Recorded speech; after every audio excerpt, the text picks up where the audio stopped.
दोस्तों नमस्ते। आज की राजस्थान इतिहास के स्रोत की ये 5वीं क्लास है और इससे पहले 4 क्लास हो चुकी है और लगभग ये टॉपिक कंप्लीट होने वाला है। इसकी एक क्लास और बचेगी, ठीक है। इसकी एक क्लास और बचेगी जो मैं वो कल आपको कंप्लीट करवा दूंगा। लगभग ये टॉपिक पूरा हो जाएगा और मैंने कोशिश की है कि इसमें से जो बेस्ट था मैंने आपको देने का प्रयास किया और आपका रेस्पॉन्स भी बहुत शानदार है। कोई दिक्कत नहीं, आप पढ़ते रहो और कुछ नया सीखने की जिज्ञासा रखो, तभी हम अच्छा कर पाएंगे। विषय के प्रति आप सकारात्मक सोच रखो तो हम अच्छा पढ़ सकते हैं ना। अच्छा यूट्यूब पर पढ़ाया भी जा सकता है, ऐसा नहीं है कि शेरो शायरी बोल के ही पढ़ाना कोई उचित है। मुझे अब लग रहा है कि पढ़ाकर सिर्फ आप बच्चों के साथ न्याय कर सकते हो ना। तो आज की क्लास के कुछ प्रश्न देखना आप और समझना, प्रश्नों का शैली समझना और प्रश्नों का स्तर आप देखना। और सबसे बड़ी चीज एक समझना इस बारे में आप कि आपको कंसेप्ट क्लियर करना है, ठीक है ना। बात आप समझ रहे हो, आपको कंसेप्ट क्लियर करना है। आपको तो परीक्षा में कोई प्रश्न अगर नया बनता है ना तो उसको कंसेप्ट से कैसे हल करते हैं वो चीज आपको समझनी है। पहला प्रश्न देखो, त्रिमुख बावड़ी की प्रस्तुति के बारे में कौन सा कथन सही है। कौन सा कथन सही पूछ रहा है, त्रिमुख बावड़ी की प्रशस्ति, ठीक है। अब ये उपयोगी क्यों है, क्योंकि आप थोड़ी व्याख्या देखना इसकी। इसमें बप्पा से लेकर राज सिंह की वंशावली दी गई है, बिल्कुल सही कथन है, ठीक है। राज सिंह की रानी राम रसद ने देबारी के पास जया बावड़ी बनाई थी। ये लाइन कला संस्कृति में बहुत उपयोगी लाइन है कि देबारी के पास जया बावड़ी की स्थापना किसने की थी, तो वो जय सिंह की रानी राम रसद ने की थी, ठीक है। ये भी ठीक है। राज सिंह की मालपुरा की विजय, चारुमती का विवाद, डूंगरपुर विजय का उल्लेख मिलता है। तो ये लाइन भी विचार लगा लेना कि चारुमती विवाद का उल्लेख करने वाला कौन सा अभिलेख है। ये प्रश्न अच्छा बन सकता है, ठीक है ना। चारुमती वाला हम कहते हैं कि औरंगजेब, ठीक है ना। किशनगढ़ की राजकुमारी चारुमती को लेकर औरंगजेब और राज सिंह के बीच विवाद चल रहा था। राज सिंह कह रहा था कि चारुमती से मैं विवाह करूंगा और चारुमती ने प्रस्ताव भेजा था राज सिंह को कि मैं आपसे शादी करना चाहती हूँ। तो इस मैटर को लेकर वो विवाद हुआ था और इस विवाद का उल्लेख हमें कहाँ मिलता है, त्रिमुख बावड़ी में मिलता है। तो आप यही बावड़ी कहलाती, ठीक है ना। ये जया बावड़ी है ना, जया बावड़ी, इसको ही बाद में कहते हैं त्रिमुखी बावड़ी, ठीक है ना। त्रिमुखी बावड़ी इसको बाद में कहते हैं, पहले इसका नाम क्या था, जया बावड़ी था, ठीक है। इस प्रस्तुति के रचयिता रणछोड़ भट्ट और मुख्य शिल्पी नाथू गोड था, ठीक है ना। ये नाथू गोड गांधी जी की हत्या करने वाला नहीं है, ये नाथू गोड दूसरा है। इसका मुख्य शिल्पी था, ठीक है। और इसके रचयिता था रणछोड़ भट्ट, इसके रचयिता थे। तो ये बहुत उपयोगी जानकारी है। एक तो इसकी वंशावली दी गई है और दूसरी मालपुरा की विजय, टोंक वाला, ठीक है। और एक चारुमती विवाद को लेकर ये चीज है। तो चारों ही कथन बिल्कुल सही कथन है। और अगर कोई प्रश्न बनता है यहाँ से तो इस शिलालेख से आपके प्रश्न एक भी प्रश्न बाहर नहीं जाएगा। इतना ही इसमें जितना मुझे लगा इस प्रश्न के बारे में कि परीक्षा में पूछ सकता है, उतनी चीज मैंने आपके साथ शेयर कर दी, ठीक है। अच्छे से समझना, जया बावड़ी ही क्या कहलाती है, त्रिमुख बावड़ी कहलाती है। सीधा ही पूछ ले, त्रिमुख बावड़ी प्रस्तुति का संबंध किस शासक से है, तो वो हो जाएगा राज सिंह। वो कौन सा है, राज सिंह से इसका संबंध है, मेवाड़ का, सीधा, ठीक है। अच्छा प्रश्न है। अगला प्रश्न देखो, ये प्रस्तुति भी बहुत उपयोगी है ना। हम राज प्रशस्ति 1776 के बारे में कौन सा कथन, ठीक है ना। ये मेवाड़ के राजा राज सिंह के बारे में उल्लेख करती है विशेषकर। तो हम पढ़ते हैं कि ये प्रस्तुति 25 शिलाओं पर 9 चौकी की पाल के पास संस्कृत भाषा में उत्कीर्ण है। तो कथन बिल्कुल सही है, 25 शिलाओं पे है और 9 चौकी पाल के पास 9 चौकी पाल के ऊपर खुदी हुई है, तो ये भी ठीक है। और मुगल मेवाड़ संधि का उल्लेख करने वाली प्रस्तुति, ये आप तो 1,00,000 रुपए का प्रश्न स्टार लगा अपनी कॉपी में नोट कर लेना कि मेवाड़ मुगल संधि का उल्लेख करने वाला अभिलेख कौन सा है, कौन सी प्रशस्ति है, तो वो राज प्रशस्ति है। ये आप दिमाग में, ठीक है। आगे देखो, राशि की अजमेर, सांबर, शाहपुरा, जहाजपुरा नामक विजयों, विधियों नहीं याद रखना, विजयों, ठीक है ना, विजयों की जानकारी देती है। औरंगजेब के साथ युद्ध और संधि का भी स्पष्ट उल्लेख मिलता है, तो ये भी लाइन बहुत उपयोगी है। और इस परिस्थिति की रचना रणछोड़ भट्ट ने की थी। तो चारों ही कथन, पांचों ही कथन बिल्कुल सही कथन है। और इससे मुख्य चीज आप मेवाड़ मुगल संधि वाला आप याद रखना कि 1615 में होती है, ठीक है। 1615 में ये मेवाड़ मुगल संधि होती है। अमर सिंह द्वितीय, सॉरी हाँ, अमर सिंह संधि करता है। फिर उसके पुत्र को कहते हैं कि कर्ण सिंह को उसके मुगलों के दरबार में उपस्थित होना पड़ा था। और इसमें शर्त भी एक लागू की गई थी कि चित्तौड़ के किले का निर्माण आप नहीं करवाएंगे, ऐसी कुछ संधियां थी। तो आप समझना इस चीज को, और ये स्टार लगा के ये लाइन आप अपनी कॉपी में जरूर नोट कर लेना, ठीक है। बाकी बेसिक प्रश्न है, और इसका भी तो बहुत बार प्रश्न बन चुका है कि राष्ट्र प्रशस्ति का रचनाकार कौन था, लिखने वाला कौन था, तो वो रणछोड़ भट्ट नामक व्यक्ति था, ठीक है। अच्छा प्रश्न, अगला प्रश्न देखो।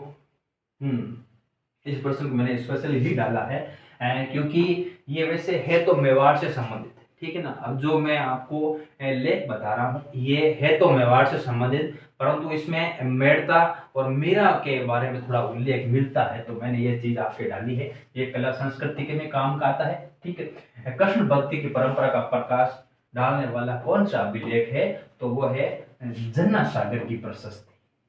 कौन सी है? जन्ना सागर की प्रशस्ति है। ये मेवाड़ के राज सिंह से संबंधित है, याद रखना, नोट लगा के आप अपने कॉपी में लगा लेना। इसका संबंध राज सिंह से है, और इसमें हमें मीरा के बारे में जानकारी मिलती है, ठीक है ना। मीरा मेड़ता वाली, इसके बारे में थोड़ी बहुत जानकारी मिलती है। तो मैंने इस प्रश्न को ऐड किया है ताकि दिमाग में रहे, अगर कोई प्रश्न बन जाता है तो। जन्ना सागर की प्रशस्ति मीरा के कृष्ण के प्रति जो भक्ति थी, जो भाव था, जो समर्पण था, उसके प्रति ये लेख अभिलेख उल्लेख करता है, ठीक है। अच्छा प्रश्न, अगला प्रश्न देखो। अब देखो कुछ प्रश्न होने जैसे या तो मैंने अभिलेखों में लगभग आपको कम कर दिया। अब देखो आगे प्रश्न आएंगे, एक तो ताम्रपत्र के, ताम्रपत्र के राजस्थान में बहुत सारा, अभी वर्तमान में मैं प्रश्न शैली की बात करूं तो वो ताम्रपत्र पर अधिक प्रश्न बना रही है। तो इनको लेकर मैं एक और क्लास करूंगा, मेरा विचार है उसमें 15% शामिल करूंगा, जहां ताम्रपत्र भी शामिल करूंगा और कुछ चीजें एक्स्ट्रा ऐड करूंगा, जैसे उत्खनन सामग्री प्राप्त हुई ना, कौन से स्रोत से हमें प्राप्त होती है, वो चीजें मैं आपको ऐड करूंगा। तो कुछ प्रश्न ताम्रपत्र के हैं, समझना। किस फारसी अभिलेख में चित्तौड़ को खिजराबाद नाम से अंकित किया गया है? ये लाइन आप स्टार लगा के लिख लेना कि हम पढ़ते हैं कि 1303, ठीक है ना। चित्तौड़ पर आक्रमण करता है अलाउद्दीन, ठीक है। और आक्रमण करता है, जीत लेता है, और इसको नियुक्त करता है खिजर खां को, अपने पुत्र खिजर खां को नियुक्त करता है। और चित्तौड़ का नाम क्या रखता है? खिजराबाद नाम रखता है। तो इस खिजराबाद का साहित्यिक उल्लेख कहाँ पे मिलता है? तो ये प्रश्न बहुत उपयोगी प्रश्न हो जाता है। तो आप दिमाग में रखना, ढाई बाई पीर की दरगाह का लेख, ये आप स्टार लगा के अपनी कॉपी में नोट लगा लेना और सामने लिख देना, भाई ये 1 लाख रुपए का प्रश्न है, ठीक है। खिजराबाद का उल्लेख करने वाला। और कहते हैं कि इसके अलावा भी हमें नाम मिलता है कि चित्तौड़ पर मोहम्मद बिन तुगलक, मोहम्मद बिन तुगलक, ठीक है ना, मोहम्मद बिन तुगलक सल्तनत काल का शासक था। तो मोहम्मद बिन तुगलक का चित्तौड़ के क्षेत्रों पर, चित्तौड़ के क्षेत्र पर अधिकार का हमें जानकारी भी इससे मिलती है। ढाई बाई पीर की दरगाह का लेख से मोहम्मद बिन तुगलक की चित्तौड़ के क्षेत्र में जानकारी इसकी मिलती है, विजयों की क्षेत्रों की जानकारी मिलती है। और इसमें ये खिजराबाद तो नाम आप स्पेशल ही याद रख लेना, मैंने इसलिए प्रश्न बनाया है क्योंकि बहुत बार ऐसे प्रश्न परीक्षा में बनते हैं, ठीक है। तो ढाई बाई पीर की दरगाह का लेख खिजराबाद नाम उल्लेख करता है चित्तौड़ का, ठीक है, दिमाग में रखना, बहुत इंपॉर्टेंट लाइन है। अब देखो ताम्रपत्रों के बारे में मैंने आपको कहा ना, मैं इसकी एक क्लास और करूंगा। प्रश्न बहुत शानदार बने, मुझे लगा कि प्रश्न बनाने चाहिए, और आज लगभग प्रश्न इसी पर है, ठीक है ना। अब देखना, मंथन देव का ताम्रपत्र मुख्य ये माना जाता है, ठीक है ना। अब मंथन देव की बात करते हैं तो इसमें हमें स्पेशल ही जानकारी किसकी मिलती है, तो भूमि अनुदान की व्यवस्था की जानकारी मिलती है। यह भी आप ध्यान रखना कि मंथन देव ताम्रपत्र किसका उल्लेख करता है, तो वो भूमि अनुदान का उल्लेख करता है। ये चीज आप दिमाग रखना, एक ही बात इसके लिए उपयोगी है, और ये परीक्षा मुझे लगता है कि पूछी गई परीक्षा में ये प्रश्न है, तो आप इतना दिमाग में ये रखना, ठीक है। अगला प्रश्न देखो। अब ये देखना, ये भी अच्छा प्रश्न है, ठीक है। अब निम्न में से कौन सा ताम्रपत्र कृषि उपकरणों के बारे में संपूर्ण जानकारी देता है, ठीक है। तो ऐसे प्रश्न भी बनते हैं। ताम्रपत्रों से वर्तमान में प्रश्न अच्छे बनने लग गए, इसलिए मैं आपको लगभग 15 से 20 लगभग 15 ताम्रपत्र पर मैं प्रश्न आपको बनाऊंगा, जहां आपको अच्छे से हल हो जाएगा, ठीक है। ताम्र उपकरण में कहते हैं कि रेहट, एक तो रेहट का मिलता है, और बाकी अन्य कृषि उपकरण जैसे हलों के प्रकार की जानकारी मिलती है, ठीक है ना। हलों के प्रकार की भी जानकारी मिलती है, और मुख्यतः ये रेहट होती है जो कुआं से हम पानी निकालते हैं ना, कुआं से पानी, तो उसकी जानकारी भी हमें मिलती है। तो वो कौन सा अभिलेख है, रोपी ताम्रपत्र। वो कौन सा है, रोपी ताम्रपत्र है। इसमें स्पेशल ही रेहट के बारे में जानकारी मिलती है। तो आप इतना इस ताम्रपत्र का नाम जरूर याद रखना, ठीक है। अच्छा प्रश्न। अगला प्रश्न देखो।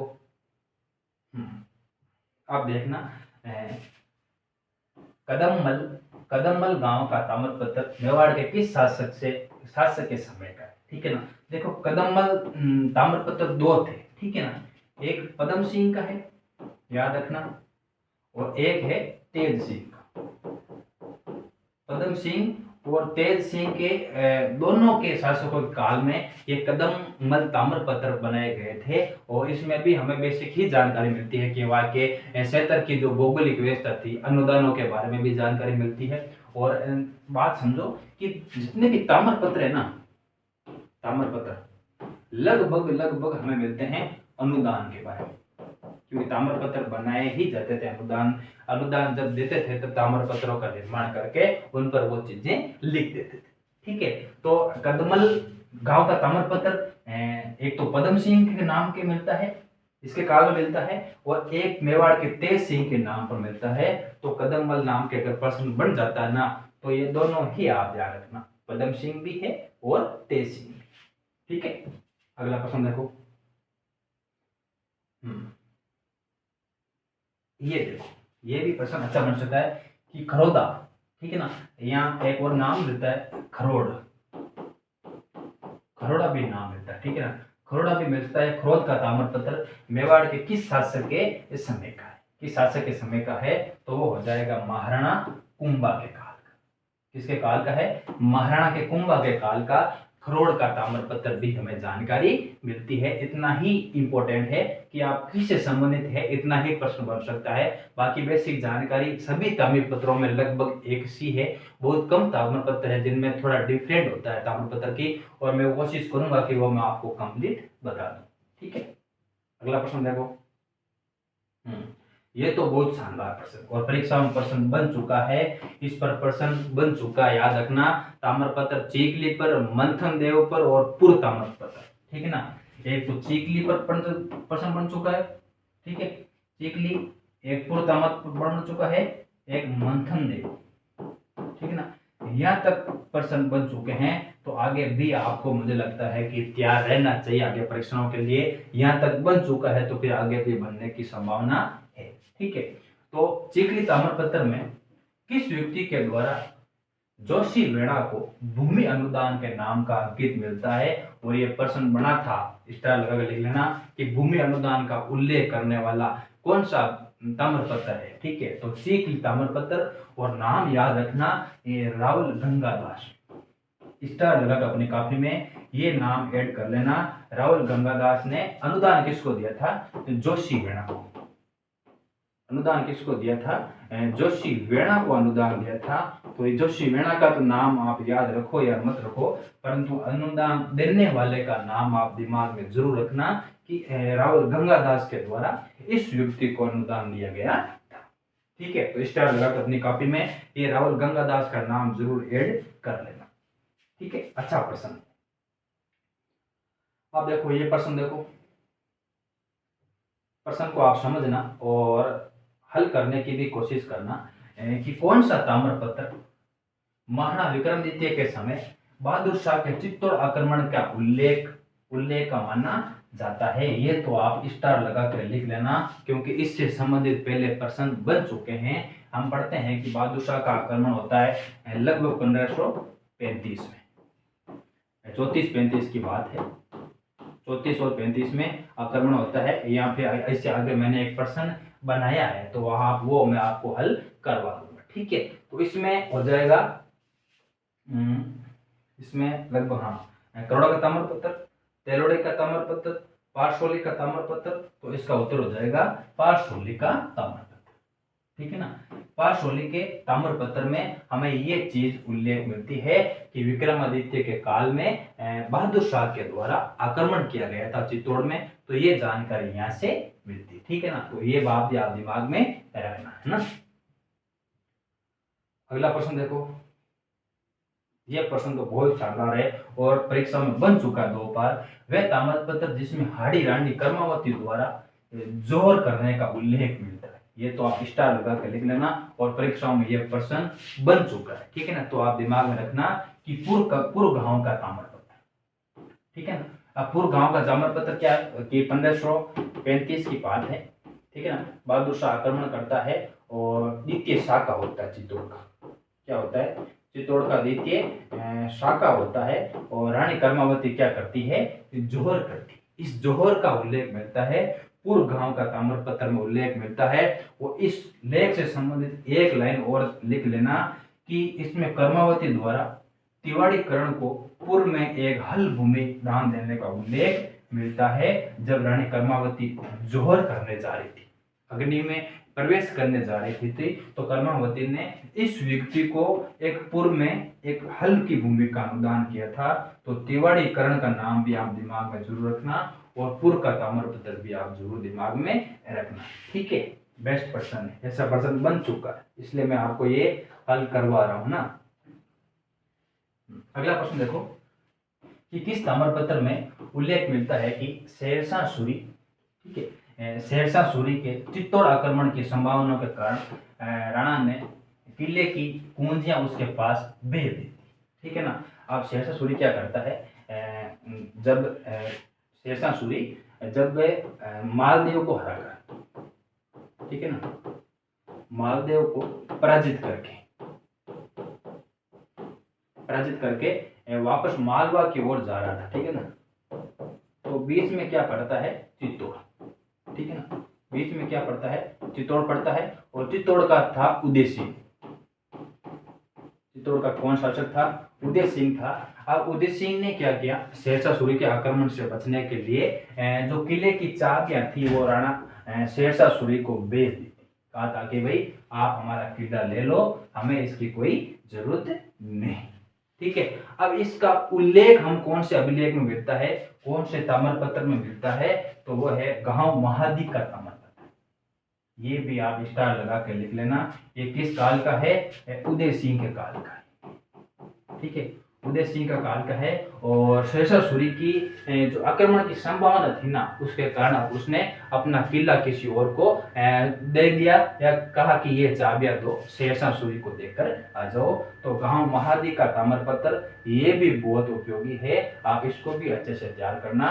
और उदय सिंह ने चाबियां सौंपी थी, ये नाम भी आप स्टार लगा के लिख देना। ठीक है, तो ये लगभग आज के 12 प्रश्न थे और उम्मीद है कि आप इस सीरीज के साथ नया कुछ सीख रहे हो। जो विद्यार्थी नोट्स बनाने हैं वो नोट्स बनाते रहो। इसकी पीडीएफ आपको टेलीग्राम में वैसे भी मिलती रहेगी, कोई दिक्कत नहीं है। पढ़ो अच्छे से और कल इसका एक टॉपिक और रहेगा ना।